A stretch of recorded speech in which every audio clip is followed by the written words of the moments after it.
Bonsoir chers auditeurs, vous qui nous suivez depuis la radio J-Well de partout dans le monde. C'est votre très cher serviteur Eric Kamba. Et ce soir, nous allons essayer de partager sur quelque chose que le Seigneur nous a mis à cœur depuis 2 semaines. Et nous allons parler aujourd'hui d'une école que le Seigneur nous a inspirée depuis un certain temps. Nous allons parler de l'école d'Apollos. Et pour cela, nous allons essayer de lire la parole de Dieu dans les livres de Actes chapitre 18 à partir du verset 24.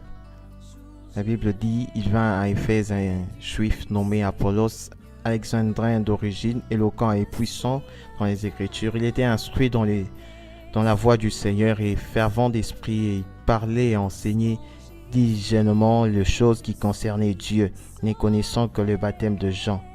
Verset 26, il se mit à parler avec hardiesse dans la synagogue, et Aquila et Priscille, ayant entendu, le prièrent et lui expliquèrent plus exactement la voie de Dieu. Et comme il s'est proposé de passer à Achaïe, et le frère écrivèrent aux disciples et les exhortèrent à le recevoir. Et quand il fut arrivé, il contribua beaucoup par la grâce à l'avancement de ceux qui avaient cru, car il refitait le juif avec une grande force et démontrant par les Écritures que Jésus-Christ est Seigneur. Avant de commencer, nous allons faire une petite prière. Seigneur, merci pour ta parole. Est-ce que cette parole puisse bénir tout un chacun qui va entendre cela et que cette parole édifie une personne. Que cette parole puisse faire former de gens au nom de Jésus. Nous t'avons ainsi prié. Amen. Sans plus tarder, j'aimerais aller dans le but du sujet. Ce soir, nous allons parler d'une école, l'école d'Apollos. Et en commençant, j'aimerais donner le but pour lequel nous sommes en train de poursuivre avec cette école. Cette école a pour but d'amener plusieurs personnes au Seigneur premièrement, de gagner les âmes et ensuite de former de serviteurs, ceux-là qui sont appelés à être puissants, ceux-là qui sont appelés à annoncer l'évangile au travers du monde. Alors pour cela, nous allons commencer avec notre enseignement. La Bible dit que Apollos était un homme originaire d'Alexandrie et de son nom Apollos qui veut dire tiré d'Apollon. Et pour ce soir, nous allons essayer de nous focaliser sur les 9 caractéristiques dont la Bible nous parle sur cet homme, Apollos. La première caractéristique est que Apollos était un homme éloquent. Et le dictionnaire français définit l'éloquence comme étant une manière de s'exprimer avec aisance. Du grec, le mot éloquence vient d'un terme logos qui veut dire instruit, un homme de lettres et expert en littérature, un sage, si je peux le dire ainsi. Si je peux actualiser le texte que nous venons de lire dans Actes chapitre 18, la Bible veut tout simplement nous dire qu'Apollos était une personne qui est passée par le banc de l'école.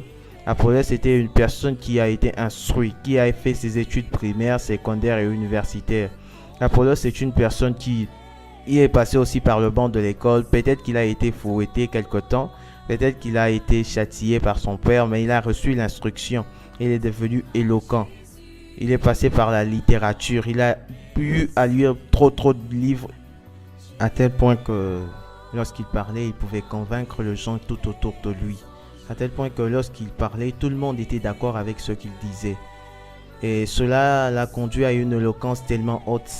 Une éloquence où, quand il parlait, tout le monde était attentif afin de l'écouter. Tout le monde prêtait attention à ce qu'il disait. C'est là où le Seigneur va amener son église, là où le Seigneur va amener ses serviteurs à cette éloquence, ce genre d'éloquence lorsqu'il parle. Et tout le monde peut être là en train de les écouter parce qu'ils sont en train de donner une sagesse que le monde n'a jamais connue, une sagesse que le monde est en train de trouver en eux au travers de la parole de Dieu. Et la deuxième caractéristique d'Apollos, c'est qu'il était versé dans les Écritures. La Bible dit qu'il était versé dans les Écritures, tout simplement pour dire que Apollos était celui qui lisait les Écritures et était celui qui méditait les Écritures jour et nuit, à tel point qu'il commençait à pratiquer les Écritures et les Écritures commençaient à être vues au travers de lui. Apollos était un témoin de Christ parce que tout ce qu'il faisait était en fait le reflet de la parole de Dieu. Tout ce qu'il faisait était en fait le reflet de ce que la Bible est en train de dire. Et pour cela, Dieu veut à ce que nous puissions lire sa parole. Il est impossible d'arriver quelque part avec Dieu sans avoir lu sa parole. Et alors il nous appelle à la méditation. C'est pour cela dans Josué chapitre 1 verset 8, la Bible dit « Médite le jour et nuit ». Cela pour simplement nous dire que la parole de Dieu n'est pas simplement pour le bon temps, mais la parole de Dieu est aussi méditée dans les mauvais temps, lorsque tout est sombre, lorsque tout ne va pas. Nous devons aussi méditer la parole de Dieu. C'est là où Dieu veut amener son Église, à méditer la parole de Dieu, même dans le bon temps, tout comme dans les mauvais temps. Car avec Dieu, il n'y a pas simplement de bon temps. Il arrive aussi avec Dieu qu'on puisse passer la vallée de l'ombre de la mort. Mais ce n'est pas en réalité la mort parce que c'est une simple vallée. C'est une simple vallée où tout semble être comme mort, mais en réalité, ce n'est pas la mort. Dieu est en train de nous apprendre quelque chose. Et du grec, le mot verset que on a utilisé dans ces passages viennent de deux termes grecs qui veut dire être et être capable. La Bible veut simplement nous dire que lorsqu'on médite la Bible, lorsqu'on la lit, on devient capable de vaincre les différentes tentations qui nous est présentées pendant la journée. On devient capable de mettre à terre le Goliath qui se tient au-devant de nous. C'est simplement lorsqu'on lit la parole de Dieu. Cela ne peut pas arriver si on ne le lit pas. Cela ne peut pas arriver si on ne lit pas la parole de Dieu. Voilà pourquoi Dieu est en train d'insister sur ce temps. Il est en train d'insister à ce que son Église puisse lire sa parole. Parce qu'il dit celui qui garde sa parole est celui qui l'aime. Alors si on aime réellement le Seigneur, alors on doit garder sa parole. Et la troisième de choses est que Apollos était instruit selon la voie du Seigneur. Cela nous montre à quel point est l'importance de l'instruction. L'instruction a une grande place dans la vie du chrétien. L'instruction a une grande place dans la vie de chaque chrétien, de chaque ouvrier, de chaque membre de l'Église. L'instruction a une grande place. Même dans l'œuvre de Dieu, nous avons besoin d'être instruits. Dans l'œuvre de Dieu, nous avons besoin d'une connaissance. Nous avons besoin à ce qu'une personne vienne et nous instruise, à ce qu'une personne nous montre comment faire les choses, que faire, que ne pas faire. C'est alors que nous serons puissants, c'est alors que l'Église pourra impacter le monde, c'est alors que l'Église pourra amener un réveil, simplement lorsque l'Église sera instruite, simplement lorsque l'Église aura une connaissance parfaite de la personne de Dieu, simplement lorsque l'Église connaîtra qui est son Dieu, simplement lorsque l'Église connaîtra qui l'a appelé, c'est lorsque le réveil arrivera. Et la quatrième de choses, et que Apollos était fervent d'esprit. Il avait la passion, le zèle pour l'évangile. Ces zèles qu'il avait pour l'évangile étaient ces ailes qui les poussaient à parler de Jésus. Ces ailes qu'il avait pour l'évangile étaient ces ailes qui lui poussaient à annoncer Jésus dans les synagogues. Étaient ces ailes qui lui poussaient à annoncer Jésus partout où il partait. La Bible dit qu'il était fervent d'esprit. Il avait la passion, il avait le zèle ou encore le dévouement pour l'œuvre du Seigneur. Il était celui qui était zélé. Il était celui qui était chaud pour le Seigneur. Et du grec, le mot qui est utilisé veut tout simplement dire être chaud. Et la Bible nous montre que dans l'Apocalypse, la Bible est en train de dire que si vous n'êtes pas chaud ni froid, le Seigneur vous vomirez. Alors le Seigneur nous attend à être chaud pour lui. Le Seigneur nous attend à être zélé pour lui. Le Seigneur nous attend à être au service, à être actif dans son service. Le Seigneur n'a pas besoin de serviteurs qui sont passifs. Et cela arrivera simplement lorsque une personne est instruite. Lorsqu'on est instruit, on sait quoi faire et quoi ne pas faire. Voilà pourquoi l'Église de ces derniers temps est déséquilibrée, tout simplement à cause du manque de connaissances, tout simplement à cause du manque de l'instruction. Alors c'est que le Seigneur attend de nous et que nous puissions être fervents, nous puissions être zélés, nous puissions être zélés, nous puissions être fervents, nous puissions être pleins d'amour pour son service. C'est alors que le réveil viendra. Et la cinquième de chose, la Bible dit que Apollos était en train de prêcher avec exactitude. Était celui qui annonçait Jésus avec précision. Était celui qui annonçait Jésus soigneusement. Était celui qui annonçait Jésus tel que le Seigneur le voulait. Annoncer Jésus avec l'exactitude, c'est quoi? Annoncer Jésus avec l'exactitude, c'est quoi? Une personne peut se poser cette question. Annoncer Jésus avec l'exactitude, c'est simplement mettre Jésus au centre de sa prédication. La plupart des gens actuellement sont en train de prêcher, mais ils ne mettent pas Jésus au centre de leur prédication. Un message évangélique est celui qui met Jésus au centre de la prédication. La plupart des gens prêchent sur la prospérité sans mettre Jésus au centre de leur prédication. La plupart des gens prêchent le miracle sans mettre Jésus au centre de leur prédication. La plupart des gens prêchent sur divers baptême sans mettre Jésus au centre de leur prédication. Mais ce que Jésus attend, c'est que nous puissions parler de lui avec exactitude. Ce que nous puissions parler de lui avec exactitude. Le mettre au centre de notre prédication. Le mettre au centre de nos exhortations. Le mettre au centre de tout ce que nous faisons. C'est alors que nous amènerons le réveil. J'aimerais qu'une personne en ces instants qui est en train de nous écouter, qu'il puisse savoir que prêcher Jésus avec exactitude, c'est les mettre au centre de sa prédication. La sixième de chose est être encadré par les aînés. Apollos était celui qui était encadré par ses aînés. La Bible dit Aquila et Priscille lui ont encore enseigné plus.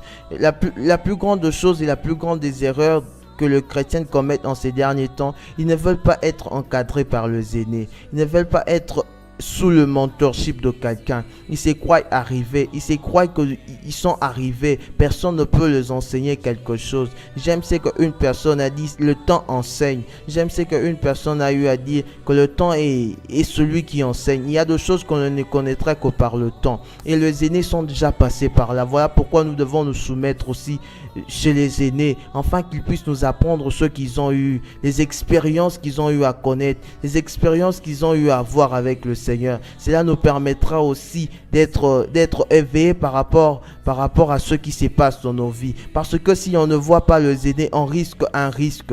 On est en train de courir un danger. Le danger de croire que personne n'est passé par ces étapes-là. Le danger de croire que personne n'est passé par ces difficultés. Le danger de croire que personne est passé par les situations par lesquelles nous sommes en train de passer. Et si on se soumettait, nous remarquons que il y a plusieurs personnes qui sont passées par de diverses étapes compliquées. Il y a plusieurs personnes qui sont passées par de diverses étapes compliquées. Et si on se soumet, on aura la clé qui se sont servies enfin de passer par ces diverses difficultés. Et la septième de choses, Apollos était une personne recommandable. Donc son témoignage était en train d'émettre un témoignage. Son témoignage était puissant. Son témoignage était capable d'influencer. La Bible dit que Apollos était recommandable. Donc cela nous montre que Apollos avait un témoignage. Il avait un témoignage aux yeux de tous ceux qui étaient autour de lui,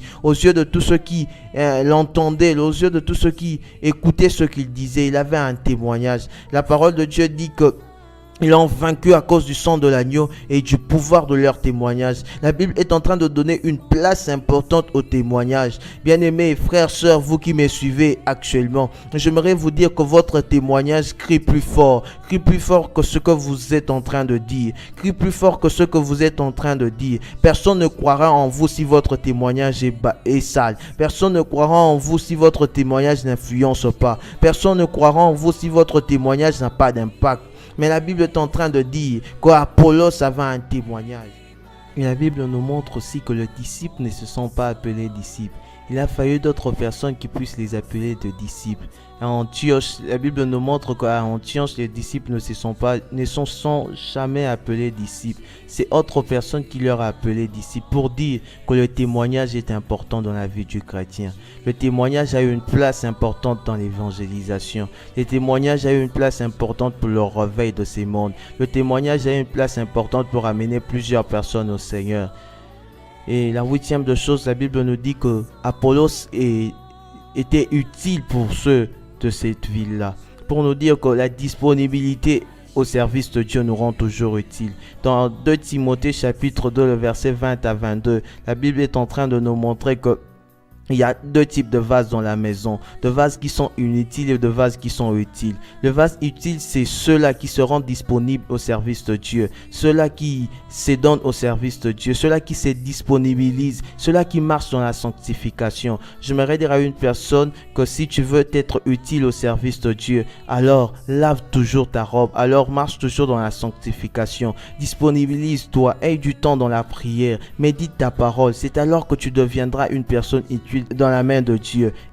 Et pour finir, voyons la 9e caractéristique de cet homme appelé Apollos. La Bible dit, et nous montre que cet homme était ferme et inébranlable, tout simplement parce qu'il avait compris, il était passé par le banc de l'école, tout simplement parce qu'il s'était laissé encadrer, tout simplement parce qu'il prêchait avec exactitude, parce qu'il était fervent d'esprit, tout simplement parce qu'il avait la connaissance de cette personne de Jésus. J'aimerais dire à une personne, peut-être que tu es en train de passer par des moments compliqués, mais tu ne resteras que ferme et inébranlable si tu connais la pensée de Dieu, si tu connais ce que Dieu veut dire, si tu connais ce que veut Dieu attend de toi, si tu connais ce que Dieu espère de toi, c'est alors que tu deviendras ferme et inébranlable. C'était cela notre message de ce jour, et avant de nous séparer, prenons un temps dans la prière. Seigneur, je te bénis pour ce message. Laisse que ces messages que nous avons eu à partager puissent apporter un plus dans ton église. Que ces messages que nous avons eu à partager avec mon frère, avec ma soeur qui m'a suivi, puissent l'aider à être ferme et à être inébranlable. Que ton nom puisse être béni, que ton nom puisse être glorifié et que ton nom puisse être magnifié. C'est en ton saint nom que nous avons ainsi prié. Amen. C'était votre frère Eric Kamba sur le plateau de votre émission Divine Gospel. On se retrouve prochainement à la radio Jewel. Dès ce moment, je suis devenu citoyen du ciel. J'ai une nouvelle vie en Jésus.